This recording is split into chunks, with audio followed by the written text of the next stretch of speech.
Hello दोस्तों, आप सब कैसे हैं। मुझे उम्मीद है कि आप सब अच्छे होंगे। जैसा कि मैंने आपको बताया था, आज का हमारा टॉपिक बिहार का विवेकानंद है। सबसे पहले मैं आपको मोटे तौर पर विवेकानंद के कार्यों और छवि के बारे में बताना चाहूंगा। विवेकानंद के गुरु रामकृष्ण परमहंस थे। विवेकानंद अपने गुरु के आज्ञा अनुसार भारतीय अध्यात्म के उत्थान के लिए काम किए। भारतीय अध्यात्म के दुनिया के नजर में लाए और उसके महत्व को समझाए। अध्यात्म के सही मतलब बताए और विश्व के मानव और अपनी ज्ञान की रोशनी दिखाए। सभी धर्मों को सम्मान किए। ठीक उसी प्रकार बिहार का विवेकानंद 27 वर्षों से मानव कल्याण, युवा निर्माण और बिहार निर्माण काम को निरंतर करते आ रहे हैं। मैं आपको बताना चाहता हूँ, हमारे बिहार का विवेकानंद हम सब का मार्गदर्शक, अखिल विश्व गायत्री परिवार के वरिष्ठ कार्यकर्ता, प्रांतीय व प्रकोष्ठ का कोऑर्डिनेटर मनीष भैया पटना वाले हैं। वो भी अपने गुरु श्री राम शर्मा आचार्य जी के सूक्ष्म मार्गदर्शन एवं अखिल विश्व गायत्री परिवार शांति कुंज हरिद्वार के दिशा निर्देश में हम जैसे हजारों लाखों युवाओं को मार्गदर्शन का काम करते आ रहे हैं। जब गांव देहात के बच्चे शहर में पढ़ने के लिए पटना आता है, अपने सपनों को साकार करने के लिए शहर आते हैं, अपने जीवन को बेहतर बनाने के लिए शहर में पढ़ने आते हैं, तभी अचानक उन बच्चों का भविष्य शहर के चकाचौंध में धूमिल सा पड़ने लगता है। पहले वो लड़का अपने गाँव में माता पिता के देखभाल में स्कूल कॉलेज का पढ़ाई करता है। अचानक जब वो लड़का अपने सपनों को साकार करने के लिए शहर में आता है, तो वो लड़का अपने आप को अकेला पाता है। जिस दरमियान वह लड़का कुछ दोस्तों को बनाता है और शहर के माहौल में ढलकर अपने करियर से भटक जाता है। बुरे दोस्तों के संगत से नशा आदि गलत कामों में लग जाता है। पढ़ाई लिखाई में मन न लगाकर उल्टे सीधे काम करने लग जाता है, जिस कारण से उन बच्चों का रिजल्ट नहीं आता। अधिकांश बच्चे IIT, NIT, नीट, 12वीं और अदर कंपटीशन के तैयारी करने वाले होते हैं। जब उन बच्चों का रिजल्ट गड़बड़ाता है, धीरे धीरे लड़का नशा करने लगता है और डिप्रेशन का शिकार हो जाता है। आजकल आप सब अक्सर सुनते रहते हैं कि लड़का IIT, NIT और अदर कंपटीशन का तैयारी शहर में कर रहा था, रिजल्ट नहीं आया तो सुसाइड कर लिया। जी हाँ दोस्तों, यह घटना सबसे ज्यादा कोटा, दिल्ली इत्यादि शहरों में देखने को मिलता है। यहीं पर हमारे मनीष भैया उन सभी युवाओं को सही गाइडलाइन देकर जीवन जीने का कला और जीवन का महत्व बताकर उन सभी युवाओं को सुसाइड करने से बचाने के काम करते हैं। रियल अध्यात्म का महत्व बताते हैं और सिखाते हैं और एक अच्छे व्यक्ति के निर्माण कर समाज को देने का काम करता है। उसके पास सभी धर्मों के बच्चे आते हैं और मार्गदर्शन पाते हैं। ये सारे काम निःशुल्क होता है। यह सबसे बड़ी खासियत है उनका। हम जैसे हजारों लाखों युवा उनके मार्गदर्शन में अपना जीवन को सफल सुंदर बनाते चले आए हैं। मनीष भैया का मानना है कि सही अध्यात्म युवा काल का है। जिस तरह पोलियो का खुराक 1 से 5 वर्षों के बच्चों पर असर करता है, ठीक उसी तरह सही अध्यात्म अगर युवा काल में युवाओं को आ गया तो स्वतः ही युवा का सुंदर भविष्य और व्यक्तित्व का निर्माण होगा। वो बहुत ही प्यार से नए लड़कों को अपने जीवन में ऊंचे से ऊंचे सफलता हासिल करने को प्रेरित करते हैं। मैं चाहता हूं कि आप जब भी पटना आए तो बिहार का विवेकानंद से जरूर मिले और उनके कार्यक्रमों में भाग ले। मनीष भैया प्रत्येक सप्ताह रविवार को सुबह 8 से 10 और शाम को 4 से 6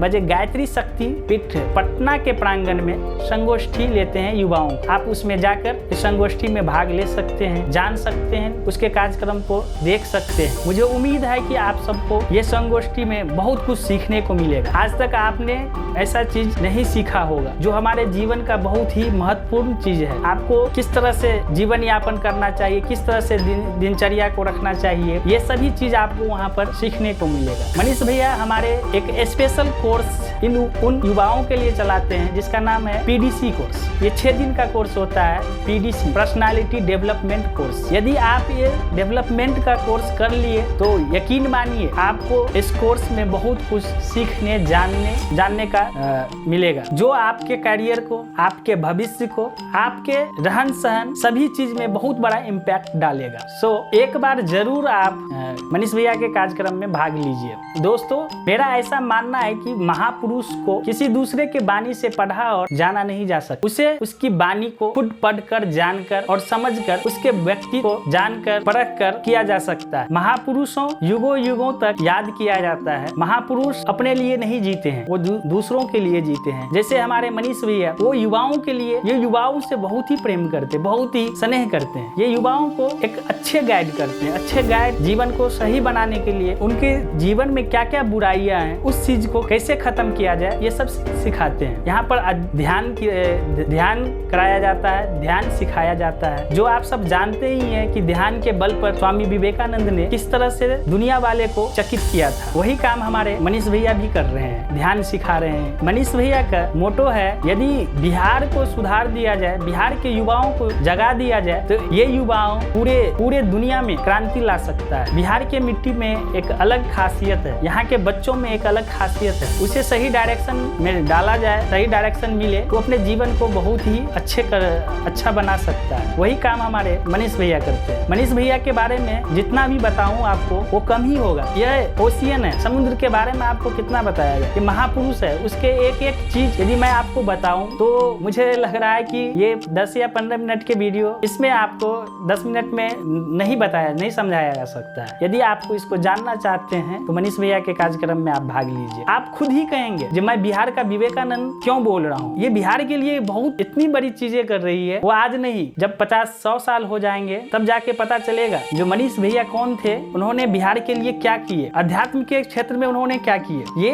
अध्यात्म को इतना सिंपल तरीके से बताते हैं, समझाते हैं, जो हर कोई जान सकता है। आजकल अध्यात्म को पूजा पाठ कीर्तन भजन तक ही सीमित कर रख दिया है, लेकिन ऐसा नहीं है। अध्यात्म का अलग मतलब है, ये मतलब बहुत कम लोग को पता रहता है। ये लोग केवल इतना ही जानते हैं कि 10 केजी हम हनुमान जी को रसगुल्ला या मोतीचूर की लड्डू चढ़ा देंगे, हनुमान जी खुश हो जाएगा। ऐसा नहीं है। ये सब पूजा पाठ का एक विधि हो सकता है, पद्धति हो सकता है, लेकिन रियल अध्यात्म कुछ और है। वो अध्यात्म सिखाने का काम हमारे मनीष भैया करते हैं। मैं इस वीडियो को मनीष भैया पर इसलिए बनाया हूँ क्योंकि मेरे जीवन में आज जो कुछ भी हूँ, मैं उस आदमी के जो कार्यक्रम या क्रियाकलाप चलाए जा रहा है उसमें मैंने भाग लिया था, और वहाँ पर अपने जीवन को कैसे सुंदर बनाए, कैसे अपने ऊपर वर्क किया जाए, मैं उसी व्यक्ति से सीखा। तो मैं इसलिए आई थिंक मेरा यह पहला कंटेंट है, और मैंने अपना पहला कंटेंट उसी व्यक्ति पर बनाने को सोचा और ये कंटेंट बनाया। आई होप आप सबको मेरा वीडियो अच्छा लगा होगा। आप सब जो भी मनीष भैया के कार्यक्रम में भाग लिए हैं, हमें कमेंट करके अपना राय बताएं, हमारी बातों में कितनी सच्चाई है। आपकी कमेंट हमें और हमारे अदर्स व्यूअर्स को भी जानने और समझने में मददगार साबित होगा, वो भी इम्प्रेस होगा जो हम भी मनीष भैया के कार्यक्रम में भाग ले। आई होप बहुत सारे ऐसे भाई होंगे जो हमारे इस वीडियो को देख रहे होंगे, जो प्रांतीय युवा प्रकोष्ठ पटना से होंगे, मनीष भैया के कार्यक्रम में भाग लिए होंगे, अपने जीवन को सफल बनाए होंगे। उस सबसे उम्मीद रहेगा, उस सबसे आशा रहेगा कि अपनी कमेंट जरूर दे मनीष भैया के बारे में, जो चीज भी मैंने बताया ये कितना सच्चाई है, जिससे और व्यूअर्स मोटिवेट होगा और वो जानने का कोशिश करेगा। अंत में वीडियो को एंड करने से पहले कृपा करके हमारे वीडियो को लाइक, कमेंट और शेयर करके हमें प्यार दे, जिससे आपका प्यार हमें मोटिवेशन प्रदान करे। बहुत बहुत धन्यवाद आप सबको हमारा वीडियो देखने के लिए। धन्यवाद।